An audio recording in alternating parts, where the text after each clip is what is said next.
as the world become more dangerous? How does that impact how you will deal with China? Pierre is coming out swinging. Welcome back to Moose and Loose. My name's David. Today we've got Pierre Poilievre coming out and demanding that Mark Carney end the temporary foreign worker program. This program is devastating Canadian lives, bringing in way too many people from South Asia. Canadians can't get jobs. Our economy is crumbling. We don't need all these people taking up jobs. Mark Carney defends his program. He takes credit for Kuzma. There's a bunch of stuff going on here. Let's jump into this. We've got this one, more stupidity regarding Crown Royal. Calls heat up to pull Crown Royal from LCBO shelves. Why? Why would you pull a Canadian product from Canadian shelves? That makes no sense. Crown Royal's operating expenses due to Trump tariffs increased the cost of estimated $200 million. They had to shut down that bottling facility, which I'm not a fan of, but that's just business. Mark Carney didn't make a deal fast enough, and now Doug Ford is blasting a Canadian company. This is made in Manitoba. He's trying to hurt the sales of a Canadian company, and now there's calls to pull it off the shelves. As I mentioned in my previous video when I went over all this, Mark Carney signed the papers, agreed to move Brookfield from Toronto to New York, and there's no outrage over that. That happened December 1st when Mark Carney was still chair of Brookfield. Where's Doug Ford on that one? You don't hear old Dougie saying we should boycott every Brookfield company because of that.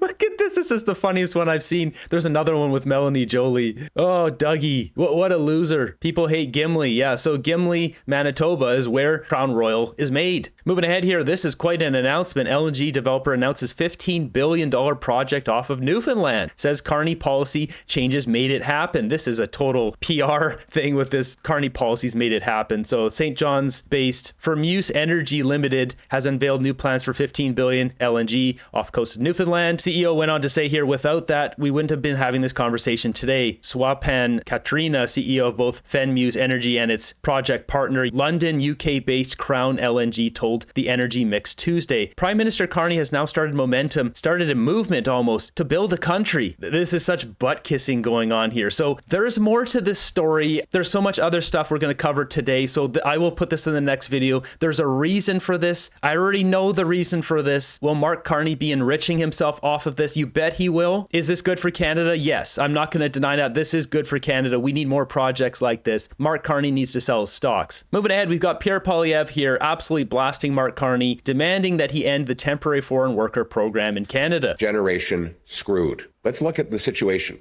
for this generation. It is the first generation that cannot afford a home in Canadian history.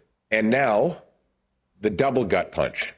They have the worst employment numbers of any group of young people since the late 1990s. So you can't get a job. And even if you did have a job, you can never buy a home after 10 years of Liberal government. The Liberals doubled housing costs, down wages, and drive away jobs. Tim Hortons has hired an unimaginable 1,131% more temporary foreign workers in the last 4 years. In the first half of this year alone, the TFW program has imported 74% more low-skilled labor than in all of 2015.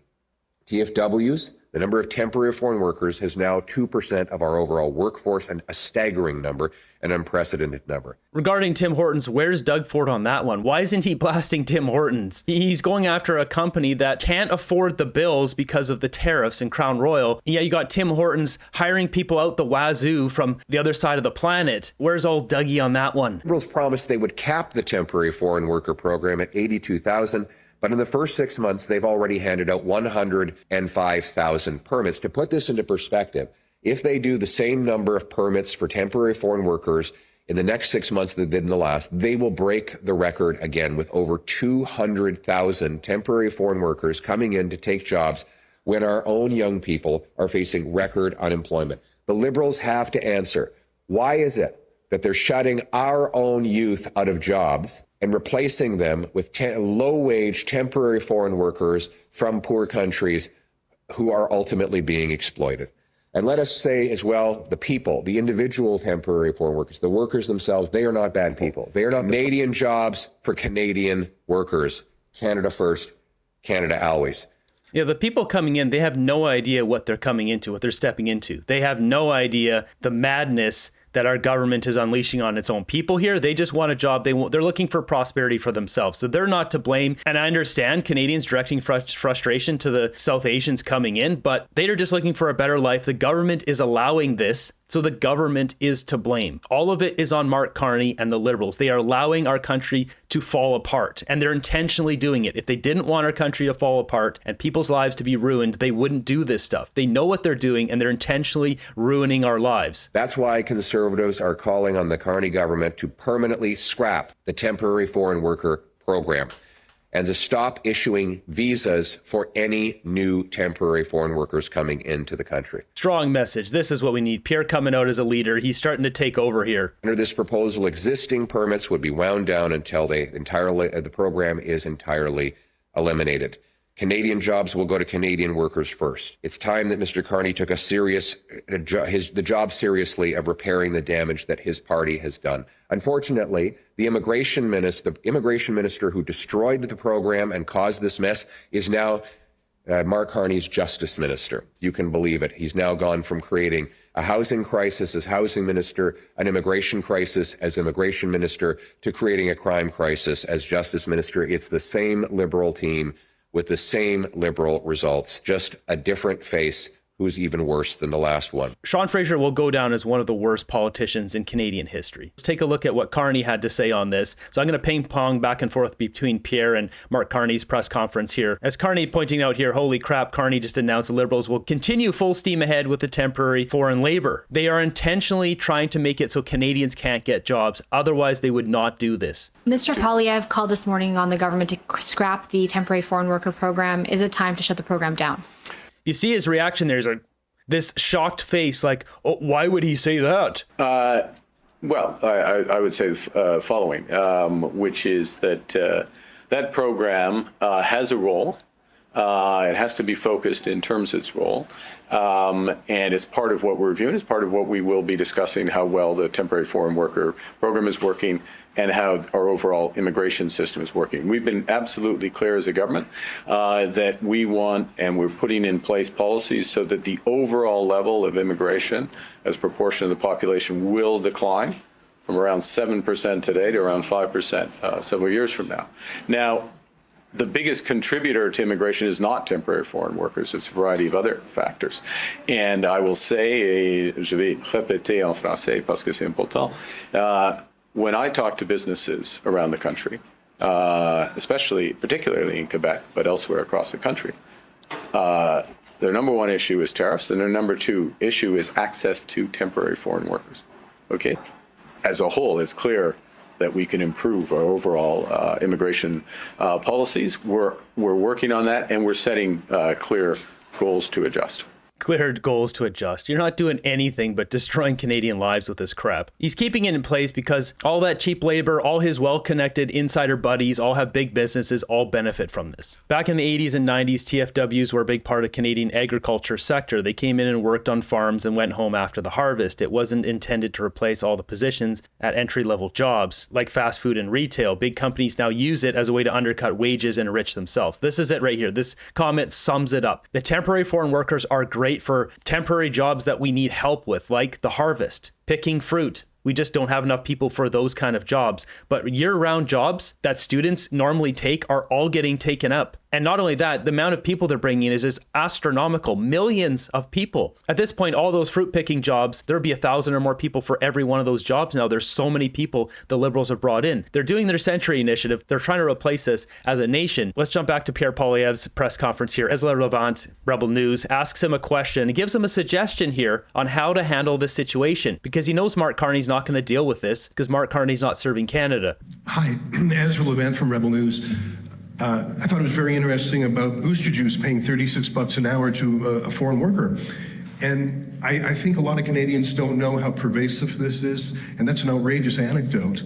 I don't think the Liberals are going to accept your advice here, so I think your reforms wouldn't be able to bite until you become Prime Minister if that happens.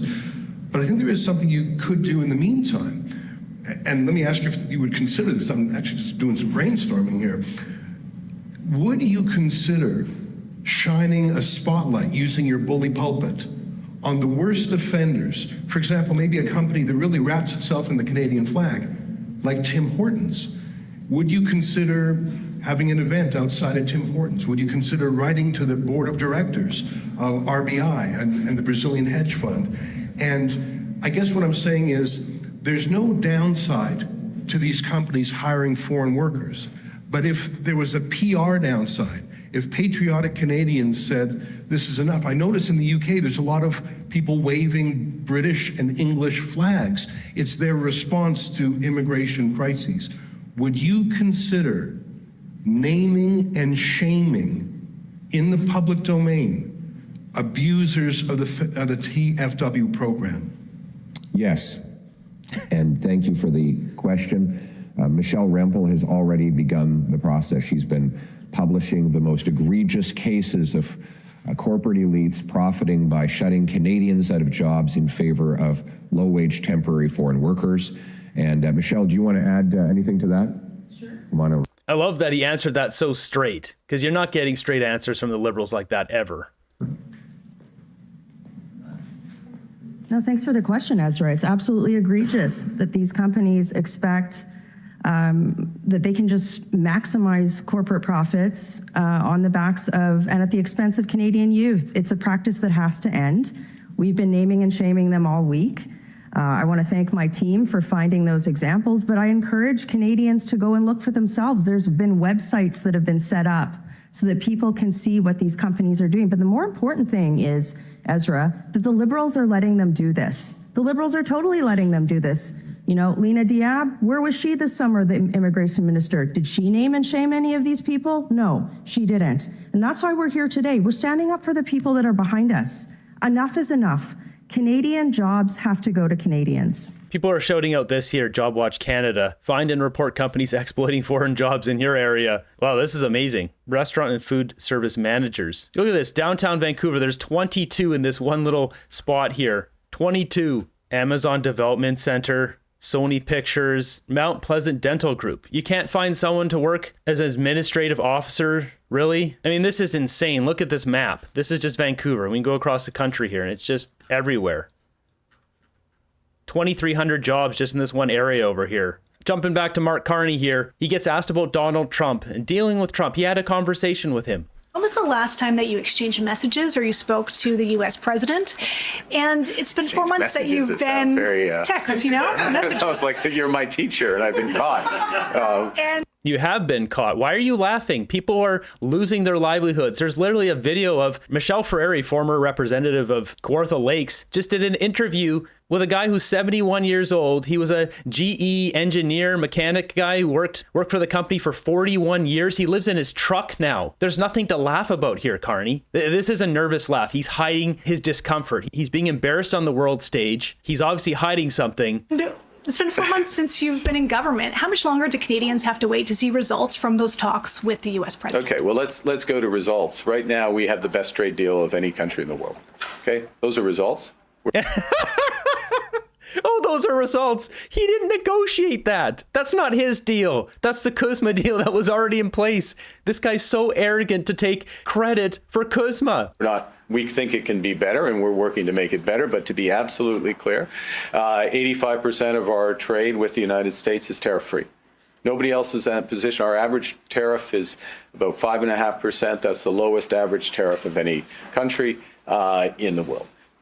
America's our biggest trading partner. We're getting slammed harder than other countries because of that. Despite CUSMA, other countries don't rely on America for trade. Their trade balance is very minimal. So right now we have the best, but we have real issues. Without question, we have real issues in steel, in aluminum, in forest products, in autos, potentially in pharma, copper, some other sectors. So there's these strategic sectors that the U.S. has focused on, where we have issues. And as well, there will be a review of CUSMA, our trade agreement with the U.S. and Mexico, starting next year. So we need to prepare for that. We need to lay the groundwork for that review, and we need to address as rapidly as possible these strategic sectors. Okay, so that's the overall context. So we're looking now, given that we've got the best deal, to really focus in on those strategic sectors and prepare the groundwork for that broader discussion on Cpac. That's what we're doing.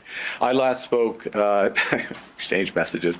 I last spoke. It's so funny. Such a fun thing that people have lost their livelihoods. So fun when you have all your American stocks worth hundreds of millions of dollars. Such a good time. To the president Monday evening. I spoke at length. On a wide range of issues, including on trade, but geopolitical, other issues, labor issues, etc. It was a good conversation. We have a team, a very senior team. The clerk of the Privy Council is there in Washington as we speak, that is meeting with the U.S. counterparts. Don't expect immediate white smoke on one of these strategic sectors, but that's the type of conversation that we're having and will continue to have. As well, and this is a government that can do more than one thing at one time, as well as advancing those discussions in Europe and in Asia as we diversify our trade partners. Yeah, that's not happening. This guy's doing nothing. Carney's living large while Canadians are drowning in debt. No results, no accountability, giggles like a girl, and photo ops. He calls 5.5 tariffs the best deal in the world while families get crushed. What a joke. Trump is owning Carney. Yep. Then why are businesses leaving? Carney lies chronically, casually, and recklessly about everything, big things and small things, without shame or hesitation like Trudeau. How could anyone have such careless disregard for their integrity? Carney is absolutely unabashedly a globalist and admirer of Europe's net zero obsession. What is Carney up to? What is he hiding? Jumping back to Pierre Poilievre here, as Mark Nixon says, he's demanding Doge in Canada, downsizing government, overhaul waste, cut foreign aid. So far, Mark Carney has not found a single penny in new savings. While he promised to spend less, in the 5 months he's been prime minister, he's increased the cost of the government by 8%. 33% more federal public servants are earning over $100,000 under Mark Carney. He's increased the cost of consultants by 37%.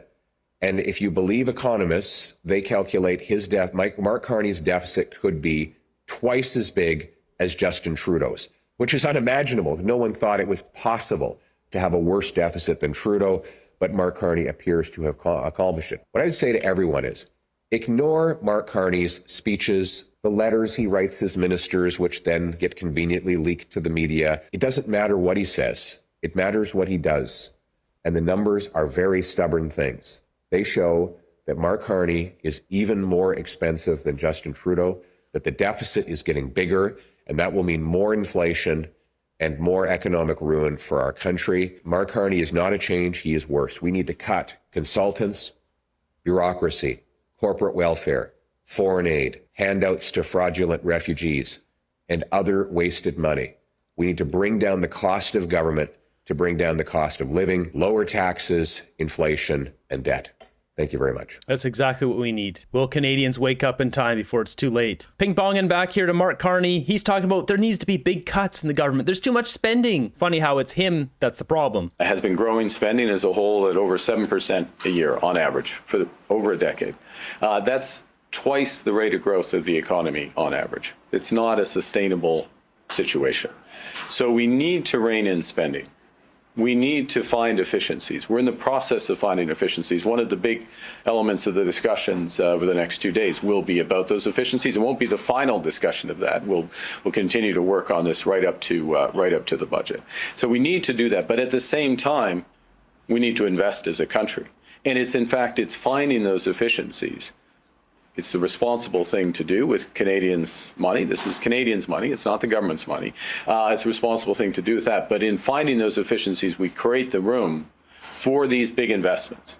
And the key to our strategy for investing, whether it's Build Canada Homes or these major projects, I can give you other examples, but look at those two, because you'll be hearing more about both of those in the coming weeks, is that the federal government, sometimes working with the provinces, but government does a bit of measures to catalyze investment, to catalyze enormous private investment. And that Just had to throw a catalyze in there. It's been too many days since he said that. That's how we get the big multipliers, and that's how we're going to give ourselves more than anyone else can take away. Oh, that's right. Thanks for that slogan there, too. He blasts Pierre Poilievre for slogans, and then he uses that stupid slogan, give ourselves more than anyone can take away. So all we had to do this entire time was catalyze the amount of savings. It's just such a shame that no one thought of that. Efficiencies. Liberals kick off widespread review of how natural resource development projects are approved. See this? 2016, 9 years ago. Carney saying his slogans without saying his slogans. Spend less, invest more. How did this clown ever become a successful businessman? It's beyond belief. Yeah, that's a valid question. We've got one more here. Mark Carney getting asked about dealing with China. I guess look at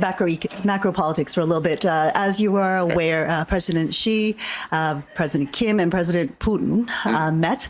What does this signify to you in terms of the geopolitical nature of what's going on? Has the world become more dangerous because of this resurgence of alignment? And how does that impact how you will deal with China when it comes to trade? Yeah, I would say the following. Is the world a more dangerous place than it was during the 90s and early 2000s? Yes, it is. There were challenges then, but there are bigger challenges now. The power balances are shifting. Alliances are shifting. The interplay of technology with state actors and very active states, foreign interference, for example, from states in attempts to interfere with our democracy, with our society. Like Xi Jinping, the leader of China, helping campaign for you during our election, that kind of foreign interference? Like, what do you say to this stuff anymore? Our threats, and that's one of the reasons why we are redeveloping our national security policy, for example, which is something that we will see you will see in due course. So that's the first point. The second, he's looking for an answer up here. You can see he's scrambling. He doesn't want to talk about China. Point, and you frame it as a sort of political, macroeconomic question.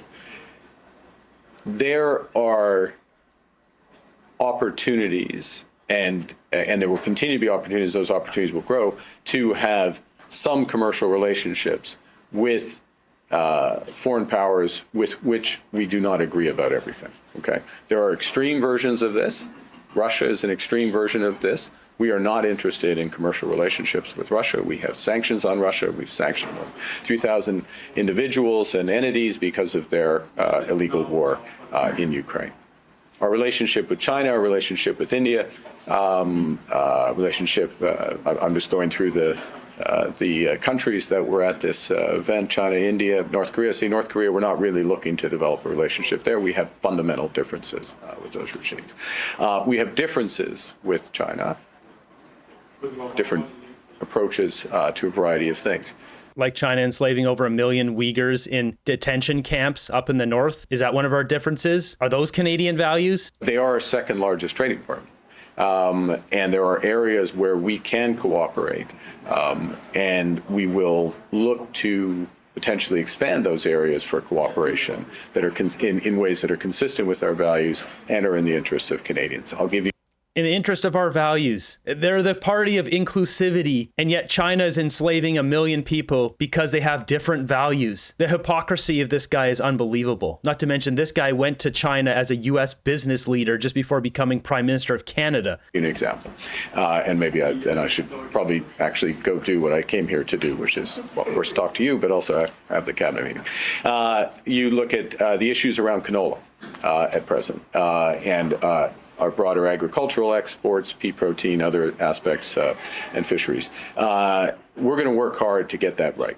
We're coordinating with the provinces. Our Minister of International Trade has been engaged. Our Foreign Minister is engaged. I will be engaged to work to find a solution for that, for our agricultural relationship. It's a good relationship. It's a relationship that existed for more than 5 decades. He will work sometime in the future. He's going to find a spot on his schedule. Yeah, right. If you go back to the start of it. And within that context, there may be areas where, well, respecting and protecting Canadian sovereignty, Canadian security, we can expand the commercial relationship with things that China does well. So I'm sorry, that's a long answer to an important question. The short punchier answer would be yes, the world's a risky place. We've got to be careful, and we have to focus in where we can retain our sovereignty, enhance our sovereignty, and create opportunities for Canadians. And yes, there are a series of those such opportunities with China. Is that because Xi Jinping is your business buddy? Mark Carney doesn't care about the people of Saskatchewan. Mark Carney doesn't care about Atlantic fishermen. Canada's going to be a Chinese province. It was a long time in the making. Talk about providing the questions and answers. The level of journalism is non-existent. That's a swift kick in the nads for farmers. Unbelievable. If you haven't seen what's going on in China, they had their big parade unveiling all these pow-pows and boom-booms, things that have never been seen before, all sorts of this stuff that I can't really show on the channel, a whole bunch of planes and bing-bang booms. It was a big show of force.